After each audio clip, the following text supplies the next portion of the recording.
Hello dear students, आज हमारा topic रहेगा ड्रिफ्ट वेलोसिटी। क्या टॉपिक रहने वाला है आज हमारा? Drift velocity. क्या है हमारा टॉपिक आज? Drift velocity. बहुत ही ज़्यादा इम्पोर्टेंट है, हर एक बोर्ड के अंदर कितनी बार ही पूछा जा चुका है। तो हम इसको किस प्रकार डेरिवेशन को डिराइव करते हैं, you can see here. First dear students, मान लो मैं एक कंडक्टर लेता हूँ। यहाँ पे क्या लेता हूँ? यहाँ पे एक कंडक्टर ले रहा हूँ यहाँ इस प्रकार, जिसके ऊपर मैंने इनके पिन पॉइंट को नाम दे दिया ए और बी। क्या नाम दे दिया यहाँ पे? ए और बी। फिर मैं क्या करता हूँ, इसी कंडक्टर को किसी बैटरी या किसी दूसरे एक्सटर्नल सोर्स को इसके पास लेके आता हूँ। क्या करता हूँ? यहाँ पे इसके पास लेके आता हूँ। तो पास लाने से इस कंडक्टर के अंदर क्या है? इलेक्ट्रॉनों का फ्लो होना स्टार्ट हो जाता है। क्या स्टार्ट हो जाता है भाई? इलेक्ट्रॉनों का फ्लो होना स्टार्ट हो जाता है। आगे बात दिमाग के अंदर यहाँ पे दिक्कत नहीं होनी चाहिए। सर ये बात तो हमें समझ में आ गई कि आप कोई भी एक एक्सटर्नल सोर्स या बैटरी को इसके पास लेके आते हो या इससे जोड़ते हो, तो इसमें क्या होता है? इस कंडक्टर के अंदर इलेक्ट्रॉनों का फ्लो स्टार्ट हो जाता है। दैट इज एवरेज वेलोसिटी या ड्रिफ्ट वेलोसिटी हम उसको कहेंगे। ठीक। अब इसके अंदर क्या होता है? जैसे जैसे इलेक्ट्रॉन इसके अंदर फ्लो करते हैं तो वो एक स्ट्रेट डायरेक्शन के अंदर फ्लो करते हैं। कौन सी डायरेक्शन के अंदर फ्लो करते हैं? स्ट्रेट डायरेक्शन के अंदर ये फ्लो करते हैं। उसके लिए हमें क्या चाहिए? एक वेलोसिटी चाहिए। हमें क्या चाहिए? Average velocity. क्या चाहिए मित्रों? Average velocity.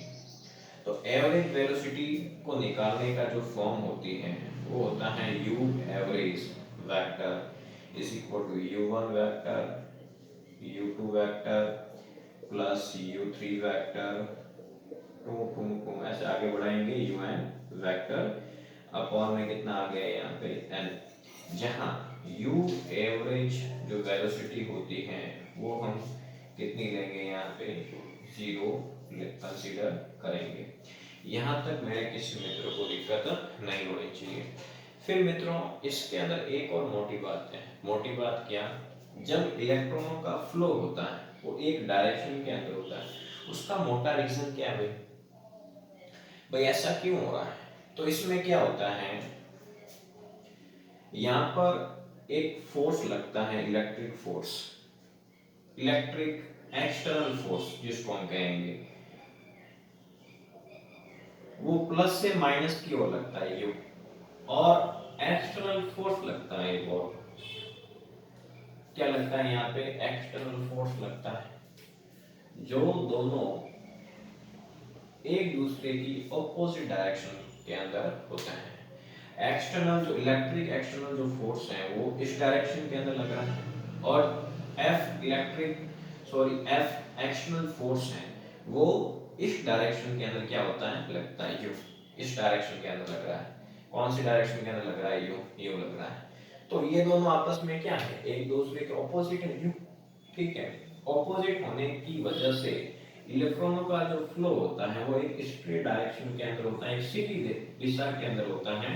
और इसके अंदर जो इलेक्ट्रॉन्स है इस कंडक्टर के अंदर वो रैंडमली भी क्या करते हैं? इसके अंदर मोशन करते हैं। क्या करते हैं? यहाँ पे मोशन करते हैं। कोई भी हम बैटरी को इसके पास लेके आए या इससे जोड़े तो अब क्या होता है कि इसके अंदर इलेक्ट्रॉन फ्लो कर रहे हैं स्ट्रेट डायरेक्शन के अंदर, ए टू बी डायरेक्शन के अंदर।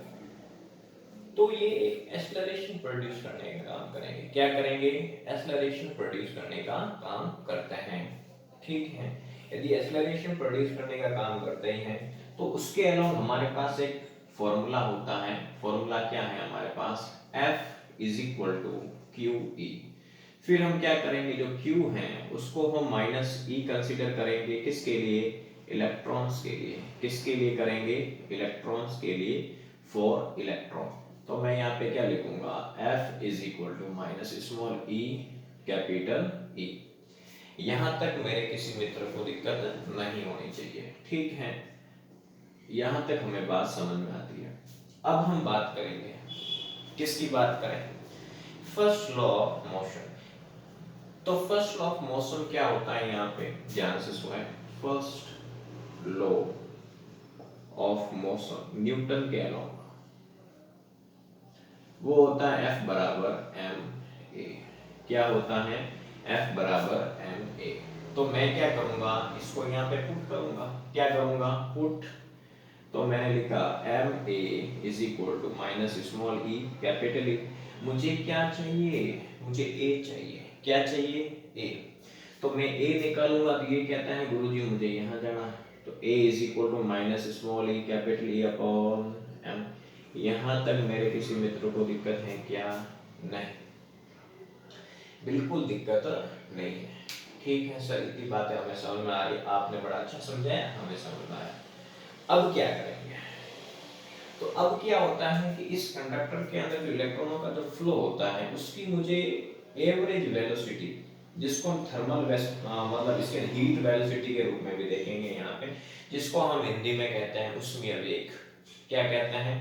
उष्मीय वेग। और इसी के अंदर जो उष्मीय वेग होता है वो 10 की पावर -4 मीटर पर सेकंड के अकॉर्डिंग जो इलेक्ट्रॉन्स हैं वो इस कंडक्टर के अंदर क्या करते हैं? फ्लो करते हैं। क्या करते हैं? यहाँ पे फ्लो। तो हम क्या करेंगे, इसके अंदर वेलोसिटी लेते हुए u एवरेज, तो हम क्या कंसीडर करेंगे? u1 vector comma u2 vector comma u3 vector dash dash dash dash ul vector के रूप में देखेंगे हम यहाँ पे। आगे का दिमाग के अंदर यहाँ तक किसी को दिक्कत नहीं होनी चाहिए। अब मुझे क्या करना है? First law of motion. First law of motion के अलोंग देखें तो फर्स्ट लॉ ऑफ मोशन क्या होता है? v is equal to U plus A T. क्या होता है यहाँ पे? v is equal to U plus A T. हम इसमें u नहीं लेंगे ना, u हम पहले ले चुके हैं, अब हम लेंगे v। हम इसको क्या मानेंगे? v2। फिर इसको क्या मानेंगे? v3। और इसको क्या मानेंगे? vn। आगे बात दिमाग के अंदर, क्योंकि ये हम पहले कंसीडर कर चुके हैं। इस फॉर्मूला को यूज करने के लिए हमें अब v के फॉर्म में लेना होगा इसको। तो अब हम देखें क्या कि फर्स्ट इलेक्ट्रॉन के लिए, क्या फर्स्ट इलेक्ट्रॉन के लिए देखें तो हम इसको v1 vector is equal to u1 vector plus a vector tau one क्या है सर? ये टाउ क्या होता है? टाउ को हम विश्रांति काल कहते हैं। क्या कहते हैं यहाँ पे? विश्रांति काल कहते हैं। आगे बात दिमाग के अंदर यहाँ पे ये बात याद रखनी है। फिर हम बात करें सेकंड इलेक्ट्रॉन के लिए तो v2 क्या हो जाएगा? u2 plus a vector tau two. इसी प्रकार मैं इसको आगे बढ़ाता हूं तो मैं कैसे लिखूंगा? V N vector is equal to U N vector plus A vector tau N. यहां तक मेरे किसी मित्र को दिक्कत नहीं होनी चाहिए। ठीक है, बिल्कुल नहीं होनी चाहिए। अब इसके बाद हम क्या करेंगे? कुछ नहीं करेंगे, थोड़ा सा मुझे क्या है यहाँ पे रफ करना पड़ेगा। ठीक है, तो मैं पहले रफ कर लेता हूँ यहाँ पे ताकि हम इसको आगे और ढंग से समझ सकें।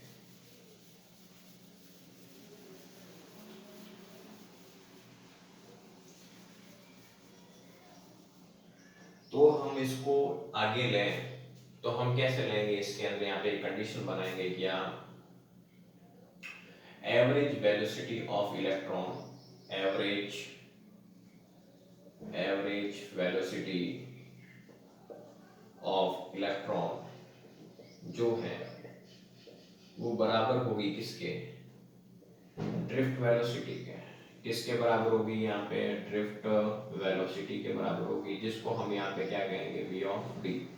यदि हम इसको v ऑफ d कहेंगे तो v of d is equal to, यदि हम ये सभी रखें उसके अंदर जो हमने ये फॉर्मूला हम पहले ले चुके हैं, तो u1 vector plus u2 vector plus u3 vector dash dash dash un vector upon में क्या आ जाएगा? n आ जाएगा। क्या आ जाएगा दोस्तों? n आ जाएगा। यहाँ तक मेरे किसी मित्र को दिक्कत नहीं होनी चाहिए। यदि यहाँ पर n आ चुका है, क्या आ चुका है यहाँ पे, यदि यहाँ पे n आ चुका है तो हम क्या करेंगे, यहाँ पे ये सब चीजें हम इसके अंदर पुट कर सकते हैं। क्या कर सकते हैं, यहाँ पे पुट कर सकते हैं। मुझे यहाँ पर क्या करना है, u1 ना लिखते हुए वापस बाय मिस्टेक हम क्या लिखेंगे, v1, क्या लिखेंगे v2, फिर क्या लिखेंगे v3 और फिर क्या लिखेंगे vn। ठीक है, तो हम क्या करेंगे, हमारे पास v1 पड़ा है तो हम v1 क्या लिखेंगे इसके अंदर, u1 vector plus a vector tau, u2 vector plus a vector tau, टू इसको आगे बढ़ाता हूं तो क्या आएगा vn वेक्टर, ये बार बार इसकी क्यों आ रहा है, a वेक्टर और टाउ n अपॉन में क्या आ जाएगा दोस्तों, n आ जाएगा। क्या आ जाएगा यहाँ पे, n आ जाएगा। अब हम क्या करें, इसको सेपरेट करें थोड़ा सा, क्या करें सेपरेट, तो कैसे करेंगे, u1 vector u2 vector plus un vector upon में n लिखें, प्लस क्या करें प्लस, अब क्या करते हैं यहाँ से a कॉमन ले लेते हैं, तो a वेक्टर कॉमन आ गया, क्या बचा टाउ1 प्लस टाउ2 प्लस क्या लिखेंगे टाउ n अपॉन में क्या आ जाएगा n, और इस पूरे को हम पहले हमने डेरिवेशन का मैंने मिटा दिया, उसको हटा दिया है, इसको हमने क्या माना था, यू एवरेज को जीरो क्या कंसीडर किया था, जीरो, तो इसको यदि मैंने जीरो कंसीडर किया है, क्या कंसीडर किया है जीरो, तो मैं आगे इसको कैसे करूंगा थोड़ा हम देखते हैं। अजी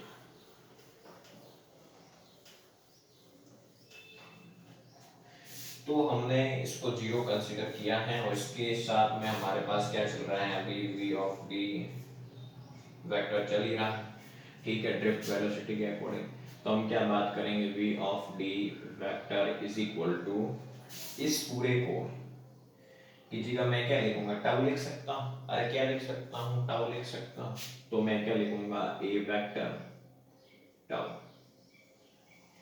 और मेरे पास a पड़ा है, क्या पड़ा है a, पहले डेरिवेशन के अंदर मैंने a लिखा था, क्या लिखा था, जो a होता है वो minus small e capital E upon m के बराबर होता है, मैं पहले बता चुका हूँ, तो मैं यहाँ पुट करूंगा, तो vd is equal to minus small e capital E upon m into tau, यहाँ पे हम इसको वेक्टर की फॉर्म में कन्वर्ट करें तो क्या आ जाएगा, small e capital E vector upon m into tau, एक तो ये भी होता है, और दूसरा इसको मैं प्रोपोर्शनलिटी की फॉर्म में लिखूं, किस में फॉर्म में लिखूं, यहाँ पे प्रोपोर्शनलिटी की फॉर्म में, तो मैं इसको यूं लिखूंगा v of d vector is equal to e vector, और प्रोपोर्शनलिटी ये बना लें। यहाँ तक किसी को दिक्कत है क्या मेरे राजा, बिल्कुल दिक्कत नहीं होनी चाहिए, ठीक है। धन्यवाद मित्रों, अगले वीडियो में मिलते हैं।